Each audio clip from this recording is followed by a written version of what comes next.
विपक्षी दलों के इंडिया गठबंधन की कमान किसके हाथ में हो, इसको लेकर विपक्षी दलों में ठन गई है। राहुल की जगह अब दूसरे नाम सामने आ रहे हैं। हरियाणा और महाराष्ट्र में इंडिया गठबंधन को मिली हार के बाद राहुल गांधी की नेतृत्व क्षमता पर गठबंधन के भीतर ही सवाल उठ रहे हैं। आदमी में क्षमता है, उस व्यक्ति को मिलना चाहिए। और आप स्ट्राइक रेट देखेंगे तो कांग्रेस का 10% है बीजेपी के आमने सामने। हमारा आप देखें बीजेपी आमने सामने तो 70% से हमने उनको मारा। वहीं महाराष्ट्र में भी सपा अब खुलकर कांग्रेस की अगुवाई वाले अघाड़ी पर निशाना साध रही है। जब महाविकास अघाड़ी एक सेकुलर पार्टी है और वो इस तरह की बात करेगा कि हमारा हिंदुत्व का मुद्दा बिल्कुल कायम है, हम उस हिंदुत्व के मुद्दे पर चलेंगे और कार्यकर्ताओं को बुला कर नसीहत देंगे, तो मैं समझता हूँ कि हम तो कभी नहीं रह सकते उसमें।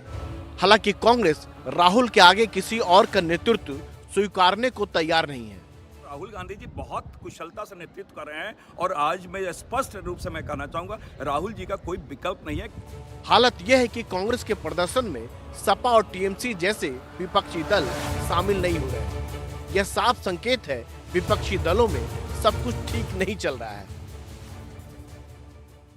और दिल्ली चुनाव के लिए आम आदमी पार्टी की दूसरी लिस्ट आ चुकी है। पहली लिस्ट में 11 नाम थे, दूसरी लिस्ट में 20 नाम है। दोनों ही सूचियों में मौजूदा विधायक के टिकट काटे गए हैं। कई दल बदलुओं को जगह मिली है। मनीष सिसोदिया पटपरगंज से नहीं जंगपुरा से चुनाव लड़ेंगे। उनकी जगह पटपरगंज से अवध ओझा होंगे। बीजेपी बता रही है सिसोदिया हार के डर से सीट छोड़ भाग गए। पटपड़गंज में अगर 10 साल काम किया होता, लोगों की सेवा की होती तो मनीष सिसोदिया को भागना नहीं पड़ता। लेकिन मनीष सिसोदिया तुम कहीं भी भाग जाओ, शराब के ठेके तो तुमने पूरी दिल्ली में खोले थे, सब जगह जवाब देना पड़ेगा। पटपड़गंज हो या जंगपुरा, नरेला हो या नजफगढ़, चुनाव तो अरविंद केजरीवाल जी की टीम लड़ती है और लड़ाती है। हम सब अरविंद केजरीवाल जी की टीम है और किसी भी सीट से पार्टी मेरे लिए तय करेगी, मैं वहाँ से चुनाव लड़ूंगा। इसमें शक नहीं कि आप इस बार अपनी सबसे मुश्किल लड़ाई लड़ रही है। शराब घोटाले के आरोप में केजरीवाल, सिसोदिया सहित कई नेताओं ने जेल काटी, कुछ अन्य वजहों से जेल गए। अब टिकटों के बंटवारे पर भी इसकी छाया है। अब तक 31 में से 21 विधायकों के टिकट काटे जा चुके हैं। 3 विधायकों की सीट बदली गई है तो दूसरे दलों से आए 8 नेताओं को टिकट दिया गया है। वहीं 2 विधायक पुत्रों को टिकट मिला है। आपके भीतर बगावत के सुर भी दिखने लगे हैं। हालांकि पार्टी प्रवक्ता ऐसी किसी बात से इनकार करते हैं। दिल्ली की जनता ने 2 सरकारों को चुना। अरविंद केजरीवाल जी की सरकार को चुना बिजली, पानी, स्कूल, स्वास्थ्य, ट्रांसपोर्ट ऐसे मुद्दों को ठीक करने के लिए, और भाजपा की सरकार को चुना 7 सांसद जिताए कानून व्यवस्था दिल्ली में बरकरार रखने के लिए, दुरुस्त करने के लिए। खतरा ये भी है कि बची हुई 39 सीटों पर अभी से ही भगदड़ न होने लगे। और वक्फ बोर्ड पर कब्जा नीति के आरोप अब महाराष्ट्र में लग रहे हैं। महाराष्ट्र के लातूर में 103 किसानों को नोटिस देकर वक्फ बोर्ड ने उनकी जमीन पर दावा जताया है। करीब 300 एकड़ की जमीन है ये जिस पर दावा जताया गया है। किसान इसे अपनी पुश्तैनी जमीन बता रहे हैं और सरकार की मदद न मिलने पर अब वो परिवार सहित आत्महत्या की चेतावनी भी दे रहे हैं। महाराष्ट्र में इसको लेकर सियासत गर्म।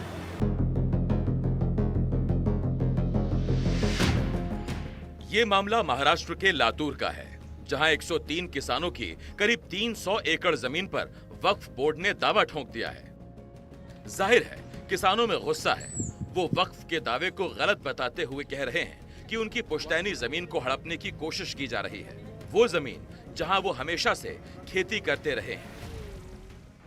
वक्फ बोर्ड कोर्ट ने हमको जुलाई में नोटिस भेजी है कि वो ये जमीन जो है तो कोर्ट हमारी है और वो खाली करके दो बोल के नोटिस भेजी वाली है। तब हमारी जमीन है, 3 पीढ़िया से हम जमीन कसते हैं। तो वो जमीन जो है सो हमारी रहना ये इतना हमारा ये है, दूसरा कुछ नहीं सर हमारा। महाराष्ट्र के डिप्टी सीएम एकनाथ शिंदे ने साफ कह दिया है कि सरकार किसानों के साथ अन्याय नहीं होने देगी। ये सरकार आम जनता का है, किसी के ऊपर भी अन्याय नहीं होने देगी। महाराष्ट्र बीजेपी के अध्यक्ष चंद्रशेखर बावनकुले ने भी भरोसा दिया है कि सारी हड़पी गई जमीनें वापस ले जाएंगे। भारतीय जनता पार्टी ने बार बार केंद्र को भी और राज्य को भी हमने लिखा है कि इसके लिए जो वक्फ बोर्ड ने बदमाशी की है, वहां पर हमारी सारी जमीन हड़प ली है। सारी जमीन जो जो नियम के बाहर हड़पी है सारी जमीन किसानों को और हिंदू देव देवता के ट्रस्ट को और जिसको भी जिस समाज की जमीन ली है, चाहे मुस्लिम हो, चाहे हिंदू हो, चाहे दलित हो, वक्फ बोर्ड ने सभी प्रकार की जमीन अपने कब्जे में ली है, वो सारी छोड़नी चाहिए और उसके लिए सरकार कड़ी कार्रवाई करेगी। लेकिन इस मामले में दूसरा पक्ष वक्फ के नोटिस को जायज ठहराने की कोशिश कर रहा है। बात यह है, अगर शेतकरी लोग, किसान लोग इस बात का दावा करते हैं कि भाई ये जगह हमारी है, उनके पास सबूत पेपर वगैरह हैं, तो वक्फ बोर्ड ऐसे 100 नोटिस जारी करे, उससे क्या फर्क पड़ता है। लेकिन अगर वो जगह वक्फ की है और शेतकरी लोग वहाँ खेती करते आ रहे हैं, तो वक्फ बोर्ड को इस बात का अधिकार है कि वो अपनी जमीन उनसे वापस लेने के लिए नोटिस देवे। इसमें कौन सी बुरी बात है। हमने इस मामले में वक्फ बिल पर समीक्षा के लिए बनी संसदीय समिति के अध्यक्ष जगदम्बिका पाल से भी बात की। किसानों की जो प्रॉपर्टी है जिसको वो कल्टीवेट कर रहे हैं सैकड़ों साल से, आज उस प्रॉपर्टी को अगर वक्फ बोर्ड नोटिस दे रहा है तो आज ये अमेंडमेंट जो हम ला रहे हैं इसीलिए ला रहे हैं कि ट्रांसपेरेंट हो, वक्फ की प्रॉपर्टी हो, वो रजिस्टर्ड हो, डीड हो और वामसी पोर्टल पे हो। लेकिन आज कर्नाटका में बीजापुर में 16,000 एकड़ लैंड को वक्फ ने नोटिस दे दिया, हुबली है, बेलगाम है, वहाँ पे आंदोलन कर रहे हैं।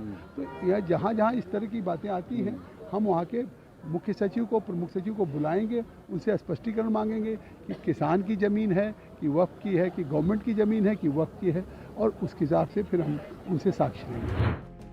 दरअसल वक्फ के ऐसे नोटिस पर लड़ाई कोर्ट में नहीं बल्कि वक्फ ट्रिब्यूनल में ही लड़ी जाती है। इसीलिए मोदी सरकार वक्फ एक्ट में बदलाव करना चाहती है, पर कांग्रेस सहित विपक्षी दल इसे मुस्लिम विरोधी बता रहे हैं। स्टेट वक्फ ट्रिब्यूनल में इस मामले पर 2 बार सुनवाई हो चुकी है। अगली सुनवाई 20 दिसंबर को होगी। और बीजेपी विधायक राहुल नार्वेकर महाराष्ट्र विधानसभा में अध्यक्ष पद के लिए दोबारा निर्विरोध चुन लिए गए। 1960 में राज्य के गठन के बाद नार्वेकर स्पीकर पद पर दोबारा चुने जाने वाले दूसरे शख्स हैं। पारस दामा की रिपोर्ट आपको दिखाते हैं।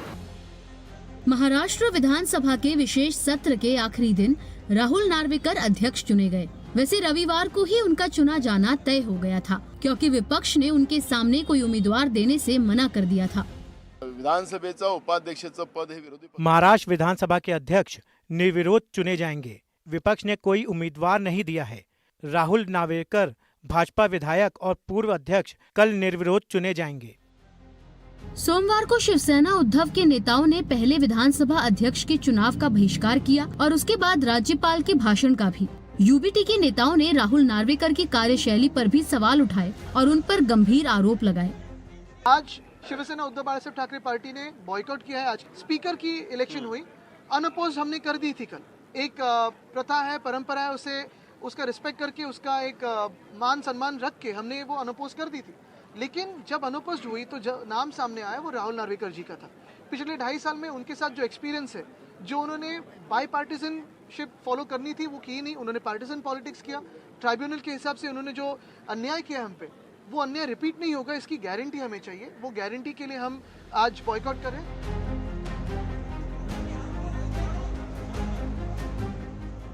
और आज यूपी और ग्रेटर नोएडा के लिए बड़ा दिन रहा। यूपी के जेवर एयरपोर्ट पर पहला विमान उतरा। अब कारोबारी विमान की तैयारी है। इसे यूपी और देश के विकास के लिए एक बड़ी शुरुआत माना जा रहा है। मंगलवार को इंडिगो के इस विमान ने जीवर का रनवे छुआ और एक नई उड़ान का दौर शुरू हुआ। अप्रैल से शुरू हो रहा ये जीवर हवाई अड्डा जब पूरा होगा तो यहाँ से 6 करोड़ लोग सालाना आ जा सकेंगे। इसे एक नया मील का पत्थर माना जा रहा है। जिस क्षण का इंतजार था, जेवर वासियों को ही नहीं, पूरे पश्चिमी उत्तर प्रदेश को, पूरे एनसीआर को, आज उस एयरपोर्ट पे जो एशिया का सबसे बड़ा एयरपोर्ट बनने जा रहा है, देश के यशस्वी प्रधानमंत्री नरेंद्र मोदी जी के मार्गदर्शन में और उत्तर प्रदेश के यशस्वी मुख्यमंत्री योगी आदित्यनाथ जी के नेतृत्व में उत्तर प्रदेश जिस प्रकार विकास की नई ऊंचाइयों को छू रहा है, आज उस ऊंचाई में ये एक नया मील का पत्थर जेवर एयरपोर्ट में पहले ट्रायल लैंडिंग के नाते लिखा गया है। इंडिगो के इस विमान की परीक्षण उड़ान बिल्कुल कामयाब रही। विमान ने दिल्ली के इंदिरा गांधी इंटरनेशनल एयरपोर्ट से उड़ान भरी। 10 मिनट में जेवर एयरपोर्ट पहुंचा। जेवर एयरपोर्ट पर लैंडिंग से पहले विमान आसमान में ही 1.5 से 2 घंटे तक चक्कर लगाता रहा। हर तरह की जांच में विमान खरा उतरा। वैलिडेशन फ्लाइट में सारी चीज़ जैसा आपने बताया बारीकियों से जांच की जाती है। जो है इसका वेट देखा जाता है, जो लैंडिंग सिस्टम, ऑपरेटिंग सिस्टम्स होते हैं, इक्विपमेंट्स होते हैं, सबकी जांच की जाती है। अब यह एयरपोर्ट पूरी तरह से तैयार है। इस एयरपोर्ट को नोएडा और यूपी के विकास से भी जोड़कर देखा जा रहा है। अभी ही जीवन में जमीन के दाम 40% तक बढ़ गए हैं। 2030 तक ये 10,000 रुपए वर्ग फुट पार कर सकते हैं। और उत्तराखंड में किस तरह से मौसम का मिजाज बदला, जमकर शुरू हुई बर्फबारी, दिखाएंगे आपको पूरी खबर। एक ब्रेक के बाद आप देखते रहिए सिटी सेंटर शो। अमूमन आम इंसान पुलिस से बचता है, सूचना देने से डरता है कि कहीं वो फंस ना जाए, लेकिन क्या ये डर खुफिया एजेंसी को भी लगता है? ये सवाल इसलिए क्योंकि कुछ ऐसा ही मालूम पड़ता है रायपुर पुलिस की कार्रवाई को देखें तो। रायपुर पुलिस ने 14 नवंबर को नागपुर कोलकाता फ्लाइट में बम की सूचना देने वाले शख्स को गिरफ्तार किया। अब पता चल रहा है कि वो आईबी अधिकारी है। दिखाते हैं आपको इस रिपोर्ट में क्या है पूरी खबर। हाथों में हथकड़ी पहने शख्स पर आरोप है फ्लाइट में बम की अफवाह फैलाने का। पुलिस का मानना है 14 नवंबर को इस अफवाह की वजह से नागपुर कोलकाता फ्लाइट की इमरजेंसी लैंडिंग रायपुर में हुई, कोई बम नहीं मिला। लेकिन ये शख्स गलत सूचना देने, यात्रियों की जान जोखिम में डालने के आरोप में the suppression of unlawful acts against safety of civil aviation 1982 के तहत गिरफ्तार कर जेल भेज दिया गया। कहानी में ट्विस्ट ये है कि ये शख्स अनिमेश मंडल है, जिसका दावा है वो आईबी का अधिकारी है। उसे जो सूचना मिली देना उसका फर्ज था। 14 नवंबर को जब नागपुर से फ़्लाइट टेक ऑफ हुई तो उसके बाद जो अनिमेश मंडल हैं, इनको जो इन्फॉर्मेशन इनपुट आया था, वो इन्फॉर्मेशन जब क्रू सेटल हो जाता है, सब प्लेन जब हाइट में आने के बाद तभी वो एक्टिविटी होती है, उसमें उन्होंने जब बताया तो उनको जो क्रू मेंबर ने उसको कैप्टन को बताया, जो पायलट है जहाज़ के उनको, तो कैप्टन को ने, क्योंकि रायपुर करीब था, वहाँ पे उसने इमरजेंसी लैंडिंग कराई। और जब जांच की गई कि जो इन्फॉर्मेशन थी कि वह उसमें बम है, तो वो इन्फॉर्मेशन गलत निकली और उसमें से कोई बम नहीं मिला। इसके बाद माना थाने की पुलिस ने अनिमेश मंडल को गिरफ्तार कर लिया। अनिमेश मंडल को जब कोर्ट में पेश किया गया तो उसने ये बताया कि वो खुद आईबी का एक अधिकारी है और मई 2024 में उसका जो ट्रांसफ़र है बॉम्बे से नागपुर हुआ और नागपुर से वो कलकत्ता जा रहा था। और उसको जो इनपुट आया उसने उस चीज़ को शेयर किया कि ऐसा इन्फॉर्मेशन है मेरे पास और मैं आईबी का अधिकारी हूँ। उसके बाद भी उसको गिरफ्तार किया गया और क्योंकि वो खुद उसने कहा कि मेरा तो कर्तव्य है ये ऐसी जो चीज़ें इन्फॉर्मेशन मिले वो बताना। कहानी में एक और ट्विस्ट है। महीना भर होने वाला है, अनिमेश जेल में ही हैं, क्योंकि the suppression of unlawful acts against safety of civil aviation 1982 के मामलों की स्पेशल कोर्ट में सुनवाई होगी, जो छत्तीसगढ़ में है ही नहीं।